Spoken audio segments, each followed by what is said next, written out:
gente, bom dia, estamos aqui pela TV Horizonte, a TV de Nossa Senhora da Piedade, a nossa padroeira. Bom dia para você que acordou agora, bom dia para você que já se levantou, dona de casa, amiga, companheira de todas as manhãs. Pois é, no próximo dia 2 de julho, às 10 horas, na sede do Instituto Histórico e Geográfico de Minas Gerais, na Rua dos Guajajaras, 1268, ali, Rua dos Guajajaras, quase esquina entre Amazonas e a Olegário Maciel.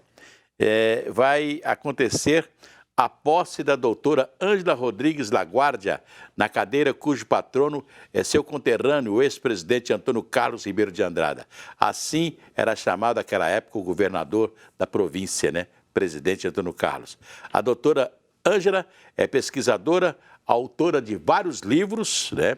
E será saudada pela professora Regina Almeida, uma das importantes e cultas intelectuais de Minas Gerais. Aliás, a professora Regina Almeida deverá estar também nos quadros da nossa Academia Mineira de Letras, uma grande figura, professora Regina Almeida. Pois é, tão bom, né, quando a gente pode falar de cultura, de coisas boas, do nosso Instituto Histórico e Geográfico, Academia Mineira de Letras, Academia Municipalista de Letras. Outro dia, né, o doutor Henrique Germa, né, que já esteve aqui conosco, né, procurador, já aposentado, muito jovem, por causa da ficou com um problema de visão, né? Mas está escrevendo muitos livros e tomou posse lá na Academia Municipalista de Letras. Eu não estava aí, foi semana passada, eu não pude estar lá, né, porque fiz uma pequena viagem, mas deixo aqui os meus parabéns à Academia Municipalista de Letras, à dona Marinês Marreco, né, que é a presidente, e pela essa aquisição maravilhosa que é o nosso querido procurador Henrique Germa, grande escritor também. Pois é, o PSB, Partido Social Brasileiro, anunciou que vai apoiar a candidatura do Alexandre Calil para o governo do Estado.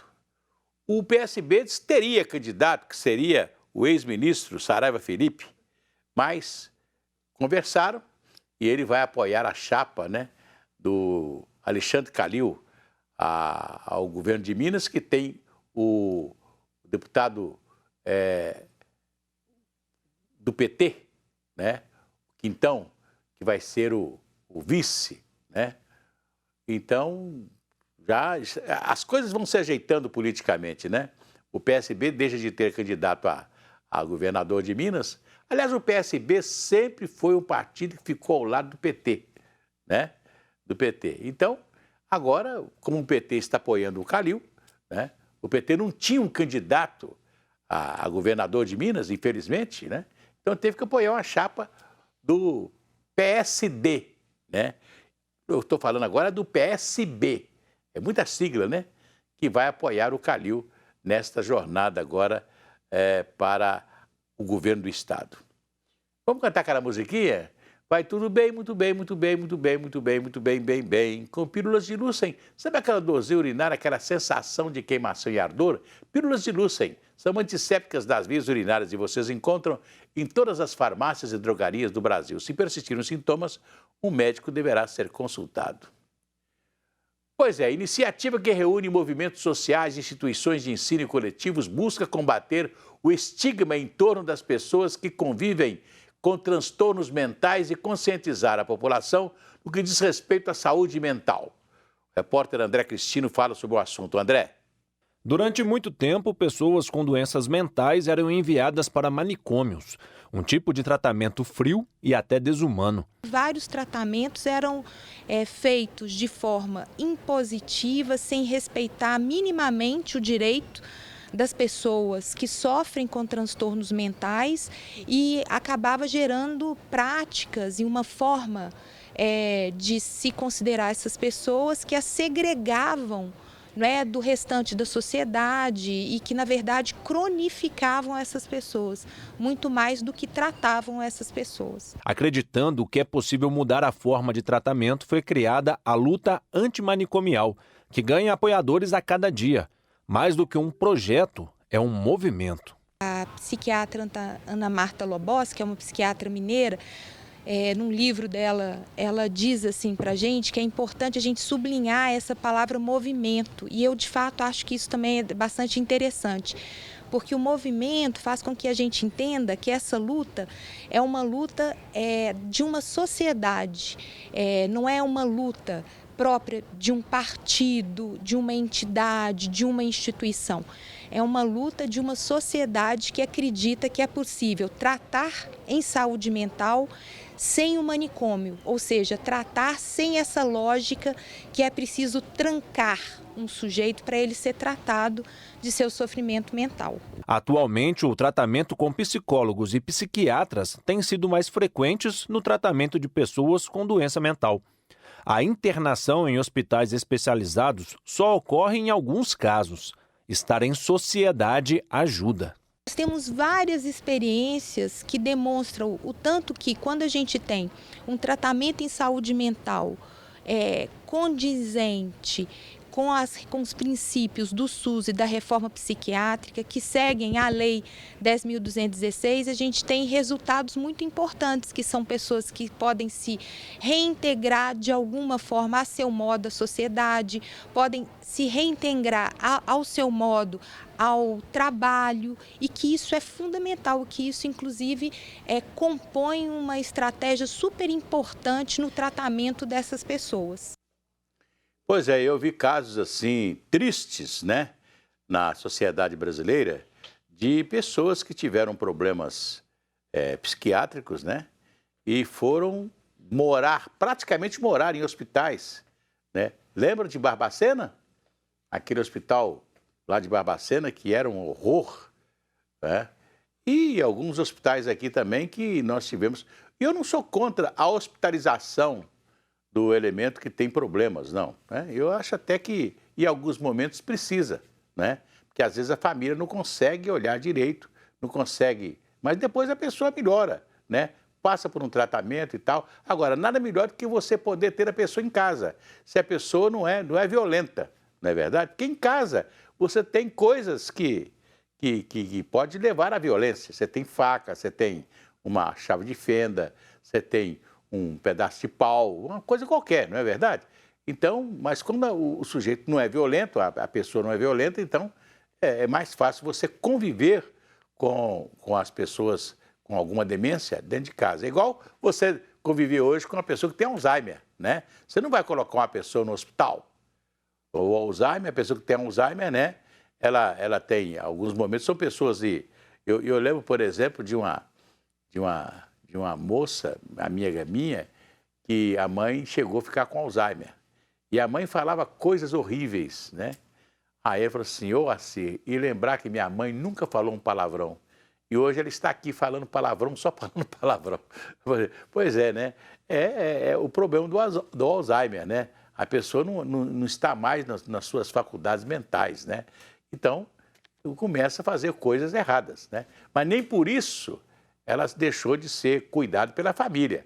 Hoje você põe cuidadores, põe pessoas que podem... Principalmente as famílias se reúnem hoje para cuidar das pessoas que estão com Alzheimer, né? E é uma doença hoje que está agraçando. Tem pessoas que com 60 anos já estão com Alzheimer, né? É difícil, né? Eu tive amigos, né? Músicos que de repente ficaram com Alzheimer, né? Tocavam maravilhosamente bem. Eu tinha um amigo que tocava um clarinete, um saxofone alto, um sax alto, sabia tocar maravilhosamente bem. De repente ele começou a ficar esquecido, não tocava, não conseguia pegar a música. Nós pressentimos que era o Alzheimer que estava chegando. Felizmente, né, a gente fica muito triste com essas coisas. Pois é, a CPI do MEC já fizeram a CPI do MEC, agora depende do presidente do Senado, Rodrigo Pacheco, porque os deputados de oposição, os senadores de oposição lá no Senado Federal, já conseguiram criar, né, já tem tudo para criar a CPI, já entraram com ela. Agora depende do presidente mandar, né, instalá-la.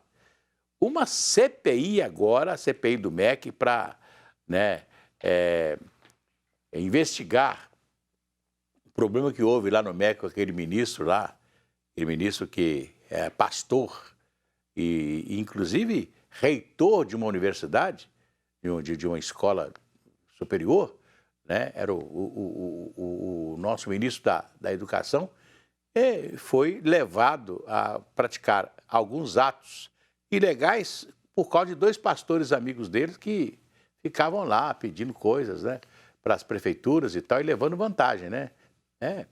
Para cada prefeitura que ele arranjava o dinheiro do Fundo Nacional de Educação, ele levava um dinheiro por fora, né, dos prefeitos e etc. E começaram a fazer isso naturalmente, começaram a fazer aí propostas para as prefeituras, né, justamente tentando das prefeituras uma possibilidade de arranjar dinheiro, mas arranjar dinheiro cada um levando o seu quinhão, né? E isso foi, né, o ministro caiu por causa disso, né? Então agora eles querem uma CPI. E a CPI, nesse momento, para o governo é um péssimo negócio, porque ser uma CPI é a TV o dia inteiro transmitindo coisas contra o presidente da República, né? O presidente da República vai ficar em situação muito difícil, né? Pois é. Uma notícia boa em termos, né? Nós pagamos uns absurdos aí nos últimos tempos da conta de luz. Vocês se lembram? Uma crise hídrica no Brasil, aí temos que colocar as usinas termoelétricas em funcionamento, vai gastar óleo diesel, a luz fica mais cara e não sei o quê. Então, nessa brincadeira, nós pagamos muito mais do que deveríamos. E por um ato do presidente da República, agora, houve uma revisão tarifária e descobrimos que nós pagamos muito mais. E agora eles vão fazer um tipo de devolução, ou seja, vão diminuir na conta de luz, um ou 2 meses, né, para nós podermos receber o que pagamos a mais. Segundo essa revisão tarifária, chega a 5%. A determinação é da ANEEL, através de uma lei, né, que foi assinada pelo presidente Bolsonaro e que manda as 13 distribuidoras de energia elétrica do país a devolver, né, aquilo que cobrou a mais aos nossos usuários, aos usuários de energia elétrica, né? Então, vamos esperar que esse dinheiro chegue aí no cofre de alguém, né? Ou pelo menos você pague menos energia elétrica, né? É isso aí. Agora, uma outra notícia interessante é que o senador Fernando Bezerra, que está no Senado Federal analisando projetos do governo, já anunciou que o que seria o Bolsa Família, o Auxílio Brasil, que é de R$ 400, vai passar para 600. Chama-se o pacote de bondade. Beleza. E o governo vai instituir o Vale Caminhoneiro de R$ 1.000 para ajudar os caminhoneiros que estão sofrendo aí com o problema do aumento do óleo diesel. Isso é uma maneira que o governo está achando para amainar, né, os caminhoneiros que podem entrar em greve. Uma greve de caminhoneiros hoje, né, arrasa com a candidatura do presidente Bolsonaro. Ele está fazendo tudo para evitar que esses caminhoneiros entrem em greve, né, por causa do aumento de petróleo. Na verdade, é o seguinte, o aumento de petróleo, ele é em todo o mundo, não é só no Brasil, não. O governo não está sabendo comunicar isso, né? Que o petróleo, vai ver quanto que o cidadão está pagando nos Estados Unidos, está pagando na Alemanha, está pagando aqui na Argentina, está pagando lá no Peru, aí, Equador, o pessoal está lá, o pessoal está na rua fazendo manifestação contra o aumento do petróleo, contra o aumento da gasolina, do óleo diesel, porque está difícil, porque por causa da guerra da Ucrânia, da Rússia com a Ucrânia, né, o barril de petróleo foi lá para cima, né, $130 um barril de petróleo. Como o petróleo é commodities, então nós estamos pagando, né, um preço internacional do petróleo, mesmo o petróleo que nós produzimos. Nós produzimos 90% das nossas necessidades, mas estamos pagando o preço do petróleo internacional. Esse é que é o problema, né? Você tinha que estar pagando menos, né, pelo nosso petróleo, mas como é commodities, então o preço é um só no mundo inteiro. Infelizmente, a carne é a mesma coisa, a soja é a mesma coisa, né? o minério é a mesma coisa, é chamado commodities. Nós levamos vantagem com as nossas commodities, né? Com o minério, com o ouro, com o café, com a soja, aquilo que exportamos. Mas, no momento do petróleo, nós estamos levando desvantagem, né? Então, ele está lá em cima. Vamos cantar aquela musiquinha? Se a criança acordou, dorme, dorme, menina, tudo calmo, ficou, mamãe tem. Auricedina é um analgésico e antisséptico de uso local para adultos e crianças. Todo mundo sabe, dor de ouvido, auricedina. Se persistirem os sintomas, o médico deverá ser consultado. Um relatório da Confederação Sindical Internacional colocou o Brasil como um dos piores lugares para trabalhadores no último ano. A situação se deteriorou após a pandemia. O André Cristino fala sobre isso. André. O Brasil esteve entre os 10 piores países para os trabalhadores em 2022, de acordo com um relatório da Conferência Sindical Internacional, divulgado nesta terça-feira. O documento afirma que as violações dos direitos trabalhistas alcançaram um nível recorde no mundo entre abril de 2021 e março de 2022. Dos 148 países cobertos pela 9ª edição do Índice Global dos Direitos, em 50 deles os trabalhadores foram submetidos à violência física contra 45 um ano antes. Sindicalistas foram assassinados em 13 países e foram registradas prisões arbitrárias de trabalhadores em 69. Além do Brasil, estiveram na lista de piores países para trabalhar no período Bangladesh, Belarus, Colômbia, Egito, Eswatini, Filipinas, Guatemala, Mianmar e Turquia. O texto ressalta que desde a adoção da reforma trabalhista em 2017, todo o sistema de negociação coletiva entrou em colapso no Brasil, com uma redução drástica de 45% no número de acordos coletivos celebrados. A CSI afirmou que a instabilidade causada por níveis históricos de desigualdade, emergência climática e a pandemia é explorada por governos e empregadores que atacam os direitos dos trabalhadores. Entre as empresas, o texto menciona as gigantes Nestlé no Brasil, Coca-Cola em Hong Kong e no Uruguai, H&M na Nova Zelândia, Amazon na Polônia e Hyundai na Coreia do Sul. Pois é, a gente fica, né, com uma certa apreensão quando vê que o Brasil está entre esses países, né? Agora, eu fiquei surpreso de não ter aí o nome da China, porque a China também, lá, empregado na China, não tem muita vez não, né? Não tem os direitos que nós temos aqui no Brasil. É claro que no Brasil nós temos uma justiça do trabalho que fiscaliza, né?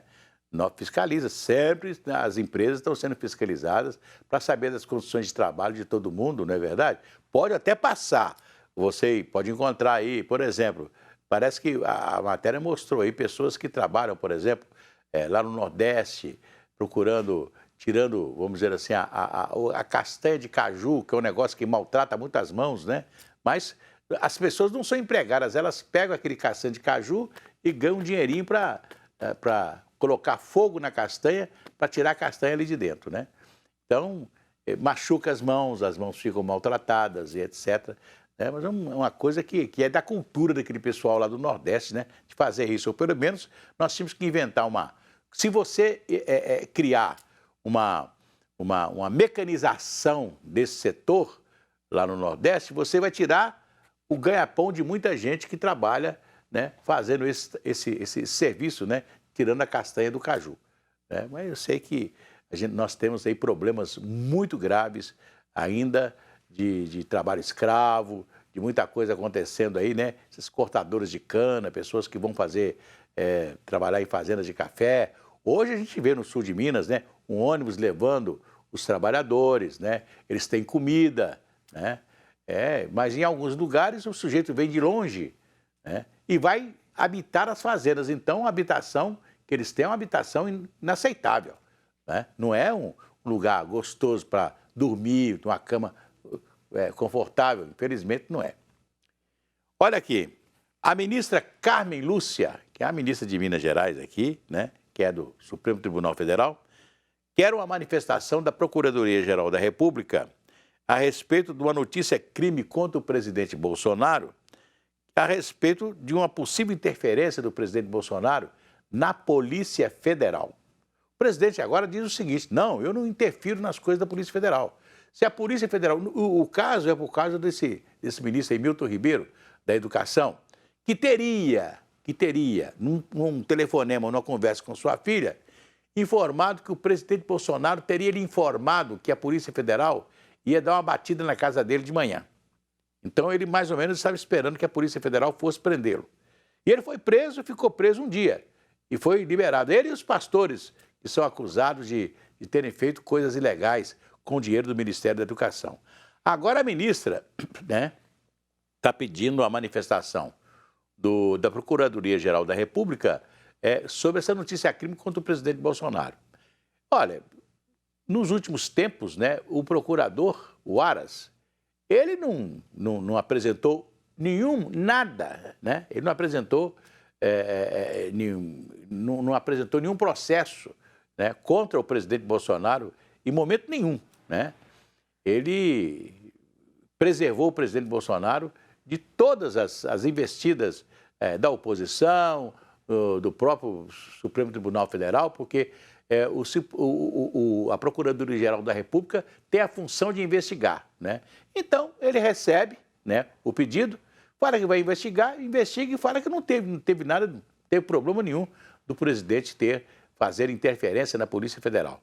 Eu lembro que, em alguns momentos, né, aquele caso de acontecer no Rio de Janeiro, de trocar, inclusive do Moro, né, quando o Moro deixou o ministério, foi um caso desse, né, do próprio presidente que estaria fazendo interferência na Polícia Federal, e num caso que o Moro, que era o ministro da Justiça, ele mesmo que tinha que comandar a Polícia Federal como vamos dizer assim, o chefe supremo da Polícia Federal era o ministro da Justiça, né? E houve um problema lá e tal, o presidente falou, não, o presidente falou, eu sou o presidente da República, eu tenho que saber o que está acontecendo no país. Então ele disse que queria saber o que estava acontecendo na Polícia Federal. Mas que não era interferência, é de saber o que está acontecendo. Ele acha que o presidente da República tem que saber de tudo, né? Mas a Polícia Federal não aceita essa interferência, né? Então agora esse assunto está com a ministra Carmen Lúcia, que pediu informações ao Procurador-Geral da República, e a gente não sabe se o procurador vai tomar qualquer iniciativa que possa abrir um processo contra o presidente Bolsonaro.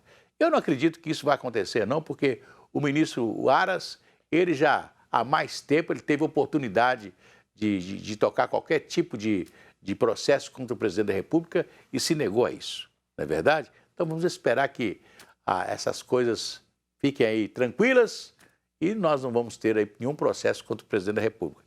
Eu, pelo menos, acho que isso não vai acontecer. Amanhã a gente volta.